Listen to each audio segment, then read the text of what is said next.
Gary Player, what a pleasure to have you on Bloodline. Thank you so much for taking the time to chat to us.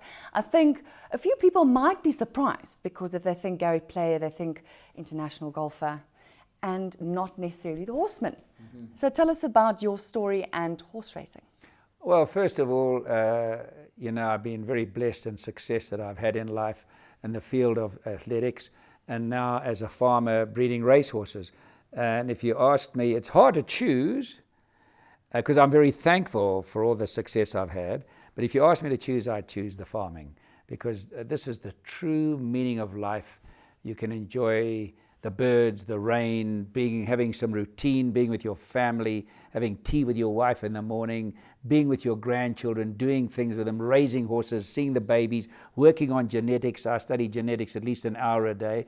The conclusion is I know a hang of a lot about nothing, but that's the fascination of it. And really, besides the horse breeding and racing, we do other things like sheep and cattle and crops. And our own fruit and our own vegetables because I'm a vegetarian. So you're quite strict on your diet. Have you been like this throughout your career? When I was a young man, you could eat meat and chicken and fish. Now it's a different world. It's completely changed. So, but for the last 10 years, very, very strict. And you got to get thinner as you get older. And I mean, I still do 1,000 sit-ups a day. In fact, without boasting, I could beat most 20-year-olds in a fitness contest at 75. So with 21 grandchildren to enjoy the farm. Keep you very busy. And we sit down at a table and we have a black grandchild, we have an Italian grandchild, we have a Puerto Rican, we have a great mixture of grandchildren. In fact, they don't understand each other's accents. So really the Rainbow Nation, isn't it? It's a Rainbow Nation. And we all to be there together. And if I want to enjoy that, I've got to stay in shape. Yeah. Most 75-year-olds, well, most of my friends are dead. Most of my friends are so fat they haven't seen their knees in the last 5 years. Let's get back to the horse racing. Yeah. So on the one side, you're a horse breeder. Would you say that is the business side? That's and then, business. Of course, you're also an owner yourself. So would you say that is the passion side of horse racing? The passion side is both, but the real passion is breeding. That's what I classify ourselves as a breeder. Although I have a lot of partners that we race in partnership with and have great fun. And basically, we have a very big farm on the Orange River. We probably have, without boasting, and I've traveled more miles than any man that's ever lived, and I've visited all the great studs farms of the world. But there is no stud farm, and I'm not boasting, that can raise horses like we can. It's 13,000 acres on the Orange River, no fertilizer, sweet felt, which is great, very nutritious. All our crops are all organically done, no fertilizers. The water probably in the top 3 in the world. Water lends itself to longevity. Water lends itself to strong bone and to a strong heart. So this is obviously a great advantage for raising horses. And most of the great racehorses in the past have been raised in the Karoo. In fact, during the wars, the English went and bought the horses from the old Afrikaners because the horses were so powerful and so strong. Yeah.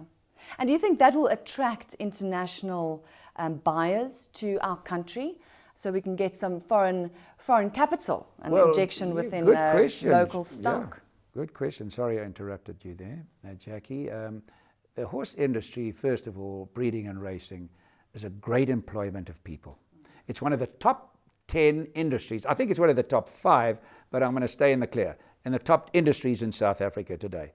It's a great thing for tourism. Many people are touring to South Africa because we have a champion trainer like De Kock and Michael Bass and other trainers like that. We are breeding. We got the Oppenheimers, we got the Ruperts, we got the Slacks, we've got so many Marcus Eusters, big people going into the breeding, employing more people, bringing more people, investing in our country. I have a lot of people coming out to South Africa wanting to do horse partnerships with me from overseas.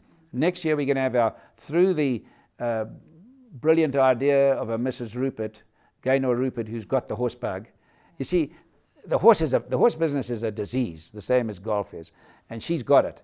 And so now next year, I don't know if you saw the announcement I made on behalf of them. Yes. $1 million race. Wonderful. Bringing horses from over the world to come and compete here. For the first time in South Africa. Yes.